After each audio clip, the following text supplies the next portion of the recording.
जय भीम मित्रांनो, blue street वेल्थच्या educational चॅनलमध्ये तुम्हा सर्वांचे पुन्हा एकदा मनापासून स्वागत आहे. So friends, in this video we are going to analyze the weekly analysis for the coming week, that is from 2nd December 2024 to 6th December 2024. So friends, चला तर पुढे व्हिडिओमध्ये समजून घेऊया ह्या वीकमध्ये मार्केटचं ट्रेंड कसं असू शकतं. तर त्यासाठी सर्वात पहिलं आपण ट्रम्प यांची काही लेटेस्ट न्यूज आहे का ते चेक करणार आहोत. आणि जसं की आपण बघू शकत असाल, NDTVच्या सोर्सेसकडून 16 आवर्स अगो एक न्यूज रिफ्लेक्ट होत आहे डोनाल्ड ट्रम्प यांच्यावरती, ज्यामध्ये ज्याची हेडिंगच आहे clear cut that go find another sucker, Trump's big warning for India, China, Russia. So ह्यामध्ये ट्रम्प यांनी असे स्टेटमेंट दिलेले आहे की मी तुम्हाला वाचूनच दाखवतो, that would be better. Donald Trump's remarks follow a BRICS meeting last month that discussed boosting non-dollar transactions and strengthening local currencies. Okay, so Donald Trump यांनी ह्यामध्ये क्लिअर इंडिकेशन दिलेलं आहे की तुम्ही US डॉलरच्या अदर दॅन कोणत्याही इतर करन्सीमध्ये जर ट्रेड केलं तर 100% टॅरिफ आकारला जाऊ शकतो, मग ती कंट्री कोणतीही असो. स्पेशली त्यांनी ही जी वॉर्निंग दिलेली आहे ती ब्रिक्स ग्रुप, ज्याच्यामध्ये सेव्हरल कंट्रीज आहेत like Brazil, Russia, India, China, south Africa etcetera. So Trump आणि मोदीजी यांची जी काही फ्रेंडशिप आहे, जो काही याराना आहे, तो इथे काम करेल असं वाटत नाही. कारण की ब्रिक्समध्ये जर का टॅरिफ्स जर इम्प्लिमेंट केले गेले तर मग मात्र ऑब्व्हियसली इतर सगळ्या कंट्रीजप्रमाणेच इंडियालासुद्धा ट्रीट केलं जाऊ शकतं. सो ट्रम्पची ही एक न्यूज आहे. सो कुठेतरी असं वाटत होतं की US कडून आपल्याला, म्हणजे इंडियन कंट्रीला, आपल्याला इंडियन गव्हर्नमेंटला थोडंसं एक रिलीफ मिळू शकतं. आणि चायनावरती जे काय चायना, कॅनडा यांच्यावरती जे काय टॅरिफ्स ऑलरेडी चार्ज केलेली आहेत 25%, तर 25% प्लस चायनावरती एक्स्ट्रा 10% आहे. सो आपल्याला असं वाटत होतं की मे बी इंडिया याच्यातून रिलीफ मिळेल इंडियाला, बट तसं काही होताना दिसत नाही आहे. सो उद्या मार्केट याला कसं रिॲक्ट करतं आपण बघूया, कॉज आफ्टर ऑल मार्केट हे न्यूजवरती रिॲक्ट करतं. ठीक आहे. आणि आणखीन एक गोष्ट फ्रेंड्स, आजच्या व्हिडिओमध्ये थोडंसं मी ॲक्च्युली ट्रॅव्हलिंगमध्ये असल्यामुळे I am not at my personal space, at my office or at my home. So I am outing somewhere, not for the leisure purpose, काही पर्सनल काम होतं. सो मे बी व्हिडिओमध्ये क्लॅरिटी किंवा अदर नॉईस असू शकतो. So please kindly bear with me. I am taking these efforts just for you. ठीक आहे friends. So next news बघूया जी आपल्या मार्केटला ओव्हरऑल उद्या आणि थ्रूआउट द वीक इम्पॅक्ट करू शकते. सो अदानीजी, जसं मी नेहमी म्हणतो की अदानीजींचा इम्पॅक्ट नेहमीच आपल्या स्टॉक मार्केटवरती राहिलेला आहे. आणि नेक्स्ट मूव अदानीजींची काय असू शकते. So move in the sense अदानीजींचं रिॲक्शन. अदानीजींनी ऑलरेडी कालच असं सांगितलेलं आहे की every attack makes us stronger. ठीक आहे. US ॲलिगेशन्स जे झाले त्याच्या अगेन्स्ट अदानीजींनी हे स्टेटमेंट दिलं होतं. So that means Adani ji is standing stiff like a wall. So it's may be आपण त्याला गुड न्यूज कन्सिडर करू शकतो. ऑलरेडी अदानीजींनी हे सगळे जे ब्रायबरीचे जे काही ॲलिगेशन्स होते त्यांना डिनाय केलेलं आहे. आणि ऑलरेडी आपल्याला ही पण न्यूज कळालेली आहे 2 दिवसापूर्वीच की technically US government cannot summon Adani Group or board of directors of Adani Group and Adaniji's family, any of the family member or anything like that. So friends, हे झालं अदानीजींचं. आणि let's see now what's happening in Israel and Iran. So UN halts aid shipments through Gaza's main crossing after looting. It blames the crisis on Israel. ठीक आहे friends, म्हणजे हे इथे united नेशन्सची involvement आहे. इस्रायल इराणचं ऑलरेडी वॉर सुरूच आहे. So all these things are happening here. आणि टाइम्स ऑफ इंडिया च्या सोर्सेसने जस्ट 13 hours अगो, जसं की तुम्ही बघू शकत असाल इथे ऑलरेडी क्वेश्चन मार्क उभा राहिलेला आहे की world war 3 starts in Syria after Russia. Now Israel rain bombs Iran Turkey and with the question mark असं लिहिलं गेलेलं आहे की is US next. So friends, हे पटकन थांबेल असं वाटत नाही ऑब्व्हियसली, कारण हे जे काही क्रायसिस आहेत यांची जी काही हे जे काही युद्ध पातळीवरती ज्या लेवलला हे लोक उतरलेले आहेत, ठीक आहे, बॅलिस्टिक अटॅक्स, मिसाईल अटॅक्स आणि ज्या लेवलचं हे वॉर आहे. सो एवढ्या लवकर हे थांबेल असं वाटत नव्हतं, कारण ऑलरेडी सीज फायरची न्यूज आली होती 3-4 दिवसापूर्वी. त्यानंतर सीज फायरच्या उल्लंघनची न्यूज आली. त्यानंतर हिजबुल्ला चीफने काल परवा we have conquered a great victory against Israel असं स्टेटमेंट दिलं होतं. बट इस्रायल पण एवढं लवकर गप्प बसणार नाही आहे ऑब्व्हियसली. सो अशाच गोष्टींमुळे हे वॉर्स कंटिन्यू राहत असतात. So let's see friends, next news in the line, and that would be about Russia-Ukraine war. ठीक आहे फ्रेंड्स. सो रशिया-युक्रेन वॉरमध्ये आपण Ukraine war latest Putin approves big boost to Russia's military budget. So Russian government already पूर्णपणे ताकद लावत आहे आणि पुतीनच्या हातामध्ये ह्या सगळ्या कीज आहेत. कोणी काही म्हणू, US बायडन असतील प्रेसिडेंट किंवा ट्रम्प येतील आणि ह्या सगळ्या म्हणजे बायडन होते किंवा आता ट्रम्प नव्याने येतील आणि ते काही ॲग्रेसिव्हली काही हे करून आणि नॅटो कंट्रीज किंवा युनायटेड नेशन्स UN किंवा इतर संघटना ज्या आहेत त्या ह्यामध्ये मध्यस्थी करून काहीतरी करू शकतील. नाही, ह्या सगळ्या वॉरची रिस्पॉन्सिबिलिटी आणि हे सगळं वॉर थांबवण्याचं करेज एकाच माणसाच्या हातात आहे. And that is, we all know his name is Vladimir Putin. ठीक आहे सर, कारण ऑलरेडी रशिया युक्रेन वॉर अशा ऑलरेडी स्टेजला आहे की झेलेन्स्कीने ऑलरेडी सीज फायरसाठी आम्ही तयार आहोत अशी एक हिंट दिलेली आहे. म्हणजे थ्रूआउट द एवढ्या दिवसांनंतर, ठीक आहे, ऑलरेडी रशिया युक्रेन वॉरला more than I think 2.5 years to 3 years complete होतील. सो एवढ्या दिवसांमध्ये फर्स्ट टाईम झेलेन्स्की बॅकफूटवरती आहे. आणि बॅकफूटवरती in the sense through his statements.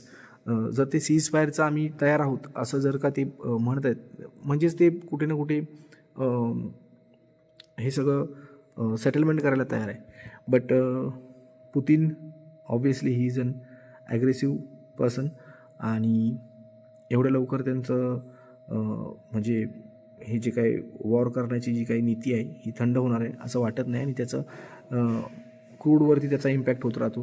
क्रूडवरती impact झाला की डॉलरवरती होतो, बऱ्याचशा गोष्टींवरती इम्पॅक्ट होतो. कारण क्रूड ही अशी बेसिक नीड आहे की वर्ल्ड इकॉनॉमीवरती, ग्लोबल इकॉनॉमीवरती त्याचा एक ठसा आहे.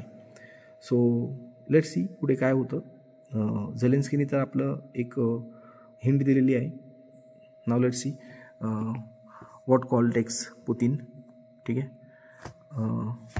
सेकंड थिंग फ्रेंड्स, आता आपण जाऊया आपल्या निफ्टी आणि बँक निफ्टीच्या चार्टवरती आणि डे टाईम चार्टवरती बघूया की निफ्टी कसं ट्रेड करू शकतं ह्या येणाऱ्या वीकमध्ये. ठीक आहे friends. So first of all we are going to check the Nifty's chart. Daily chart, कारण आपण वीकली ॲनालिसिस करणार आहोत फ्रेंड्स. ठीक आहे, तर तुम्ही ते बघू शकत असाल फ्रेंड्स. एक फ्रायडेच्या दिवशी 24,131 अशी क्लोजिंग दिलेली आहे निफ्टीने. आणि मी तुम्हाला इथे ट्रेंड लाईनने ड्रॉ करून दाखवतो. Okay, sorry, 1 second.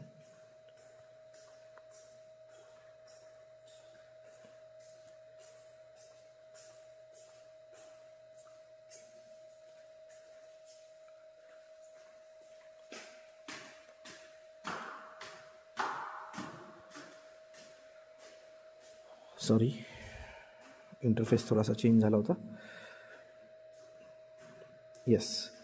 So friends, तुम्ही आता इथे बघू शकत असाल ट्रेंड लाईनने ह्या की almost more than a month और almost more than 1.5 month Nifty एका ट्रेंड लाईनच्या बिलो ट्रेंड करत होती. ठीक आहे. फर्स्ट ऑफ ऑल जसं तुम्हाला इथे दाखवलं होतं, एक हेड अँड शोल्डरचं एक फॉर्म झाला होता. त्यानंतर सांगितलं होतं की कन्फर्म एक डाऊन ट्रेड हा येऊ शकतो आणि तो आला. आणि फर्स्ट टाईम लास्ट वीकमध्ये असं झालं की निफ्टीने ही जी ट्रेंड लाईन आहे ह्या ट्रेंड लाईनच्या वरती ट्रेड करायला सुरुवात केली. सो राईट नाव निफ्टीमध्ये जी क्रुशियल लेवल आहे, द मोस्ट क्रुशियल लेवल जी येत आहे for the next week I am talking about. ठीक आहे. So it is going to be 23,777 for the downside. Okay friends, and for the upside it is going to be resistance, as we have already discussed many times, that level is going to be 24,444. Once again, yes.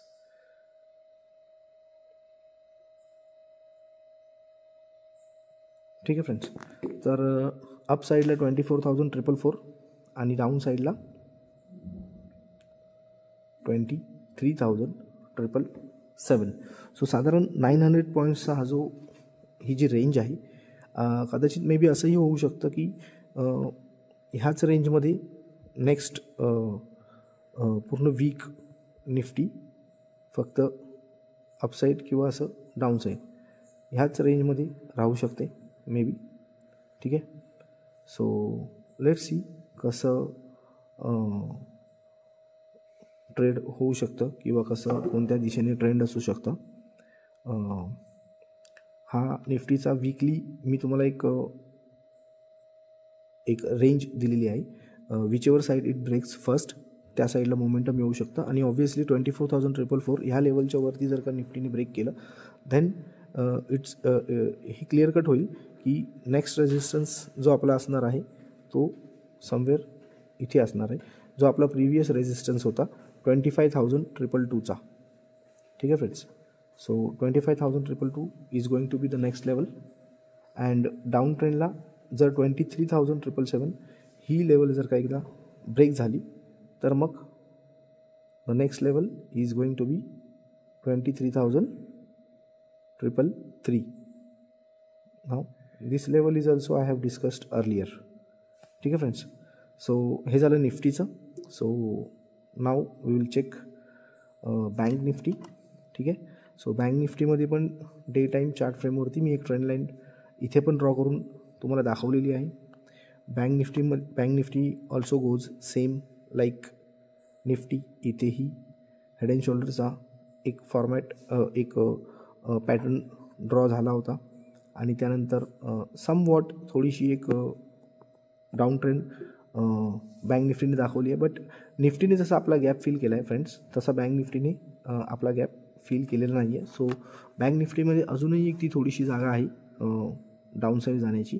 आणि निफ्टीमध्ये overall gap feeling झालेलं आहे. Down साईडला जास्त wow दिसत नाही. But overall ज्या news येत आहेत, ठीक आहे, जसं GDPची न्यूज असेल 7.2%चं एक्सपेक्टेशन कुठे आणि 5.4%चं GDP आला. ॲटलिस्ट थोडाफार असतं 6.8 और 6. मॅक्सिमम 6.5पर्यंत तरी it was okay. But 5.4% is म्हणजे खूपच डाऊन आहे आणि it is going to impact ठीक आहे. कारण की मॅन्युफॅक्चरिंग ऑलरेडी याच्यावरून दिसत आहे की GDP जर कमी झाला आहे आपला, तर ओव्हरऑल मॅन्युफॅक्चरिंग आणि ह्या सगळ्या गोष्टींचं काय आहे, जसं आपल्याला ऑलरेडी माहिती आहे की आता डिसेंबर मंथ ऑलरेडी स्टार्ट झाला आहे. ठीक आहे. सो रिझल्ट्स यायला सुरुवात होतील.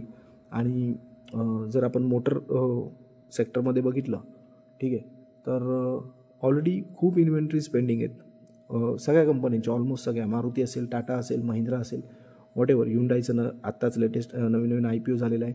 So each and every company has stock in their stock yards, म्हणजे गाड्या बनवून उभ्या आहेत. बघू त्याच्यावरती मार्केट कसं रिॲक्ट करतं आहे आणि काय त्याचा इम्पॅक्ट होऊ शकतो. So overall GDP, Russia Ukraine war, Israel-Iran war, Trump is going to charge 100% tariff on the BRICS group. So त्यामध्ये इंडिया पण आहे.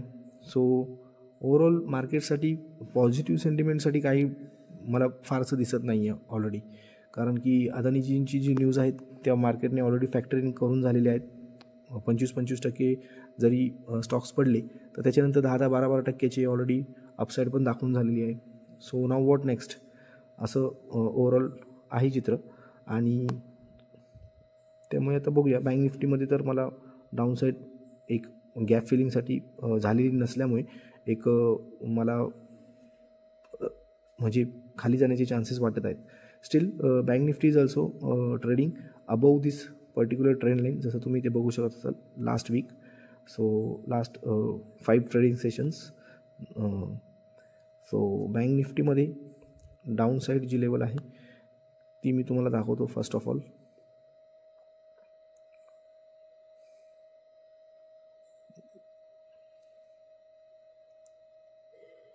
सो बँक निफ्टीमध्ये डाऊन साईड लेवल जी आहे फ्रेंड्स ती असणार आहे 51,666 as we have already discussed this level before also. ठीक आहे. आणि अपसाईडमध्ये बँक निफ्टीची जी लेवल असणार आहे ती असणार आहे 52,555. Okay friends. Okay weight.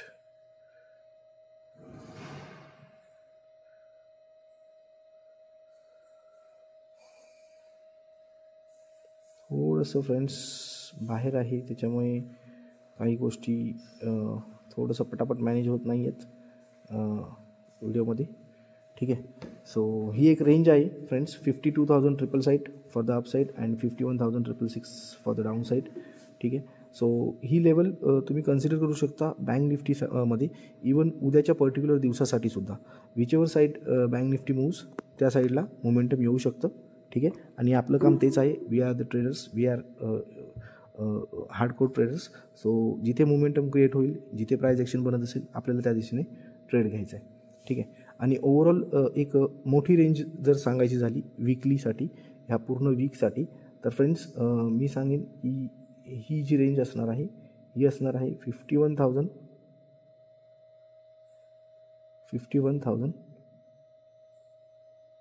1 second 51,111. ठीक आहे. एक्झॅक्ट फिगर इथे मॅच होत नाही आहे, बट स्टील ऑडिओतून तुम्ही कनेक्ट करू शकता आणि समजून घेऊ शकता फ्रेंड्स. सो मी इथे 51,111 ही लेवल डाऊन साईडला दिलेली आहे. ठीक आहे. आणि अप साईडला जी लेवल असणार आहे ती असणार आहे 52,952. ओके. 52,952. सो ह्या एका मोठ्या रेंजमध्ये almost 52,952, that means 53,000, near to 53,000, and 51,111, that is near to 51,000. So 2,000 पॉईंट्सच्या रेंजमध्ये बँक निफ्टी ह्या वीकमध्ये ट्रेंड करू शकतो आहे. सो उद्याच्या दिवसासाठी, पर्टिक्युलर दिवसासाठी 52,555 for the upside and 51,666 for the down side ही लेवल मी दिलेली आहे. ठीक आहे. सो सेम लाईक दॅट मी निफ्टीमध्ये पण तुम्हाला सांगतो फ्रेंड्स की उद्याच्या पर्टिक्युलर दिवसासाठी हा वीकली ॲनालिसिस सांगितला होता इथून मागे. उद्याच्या पर्टिक्युलर दिवसासाठी मी निफ्टीमध्ये 24,222 ठीक आहे और रादर 24,242 24,242 फॉर द अपसाईड आणि डाऊन साईडसाठी I would recommend 24,024 that is 24,024. ठीक आहे. जर तो ब्रेक झाला तर त्याच्यानंतर आपल्याला क्विक डाऊन मुवमेंट आपण कॅप्चर करू शकतो. 24,024च्या नियर 24,000 हा एक सायकोलॉजिकल लेवल पण आहे. ती जर ब्रेक झाली तर मग आपल्याला क्विक मुवमेंट दिसू शकते. ऑप्शन बायर्सला एक मोमेंटम कॅच करायला येऊ शकतो. ठीक आहे फ्रेंड्स. सो हे होतं एक weekly analysis for 2 December to the 6 December 2024. So बघूया मार्केटमध्ये उद्या कसं ट्रेंड करते. आणि टेलिग्राम ग्रुप जॉईन नसेल केला तर डिस्क्रिप्शन बॉक्समध्ये टेलिग्रामची लिंक आहे. प्लीज तिथून तुम्ही टेलिग्रामची लिंक जॉईन करा आणि जे काही लाईव्ह ट्रेड्स मी माझे पर्सनल ट्रेड्स तुमच्याशी शेअर करतो ते तुम्ही ॲनालिसिस करू शकता. त्यातून काही नॉलेज घेऊ शकता. Cause these trades are only for the knowledge purpose and we don't provide any kind of call and tips advisory services. ठीक आहे. जरी तुम्हाला हे ट्रेड्स फॉलो करायचे असतील किंवा मे बी तुम्हाला असं वाटत असेल की हे ट्रेड्स घेणं योग्य आहे तरी तुम्ही तुमच्या फायनान्शियल ॲडवायझरशी कन्सल्ट करू शकता आणि किंवा तुम्ही तुमचे स्वतःचं पण ॲनालिसिस वापरून त्या ट्रेडवरती योग्य तो निर्णय घेऊ शकता आणि मगच त्याला फॉलो करू शकता. ठीक आहे फ्रेंड्स. तर ट्रेड करत राहा, इन्व्हेस्ट करत राहा, स्टॉक मार्केटबद्दल नॉलेज घेत राहा. भेटूया परत एकदा पुन्हा पुढच्या एज्युकेशनल व्हिडिओमध्ये. तोपर्यंत सगळ्यांना मानाचा जय भीम, जय शिवराय.